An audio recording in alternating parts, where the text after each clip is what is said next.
Hello guys, আজকে আমার জীবনের সবথেকে বড় একটা খুশির দিন। তো খুশির দিন আমার তোমাদের সাথে শেয়ার করবো না তাই হয়, তো সেই জন্য আমি সকাল সকাল চলে এসেছি আমাদের পানাগড়ের রেল স্টেশনে।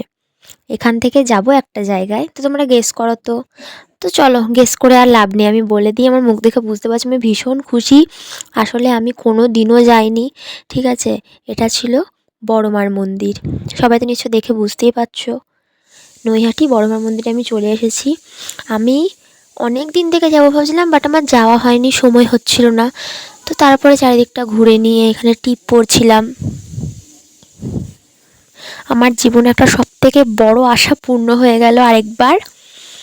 দেখো, বলো তো আমাকে টিপ পরে কেমন লাগছে। এখানে বড় মার ডালা নিয়ে দাঁড়িয়েছিলাম আমরা সবাই মিলে। তো বলো আমাকে কেমন লাগছে। তোমরা কে কে এসেছো আমার বড় মার মন্দিরে তাড়াতাড়ি করে বলো। আর সবাই কমেন্টে বলো জয় বড় মার জয়। তো এটা হচ্ছে ফার্স্ট পার্ট, আমি সেকেন্ড পার্টে দেখা করছি।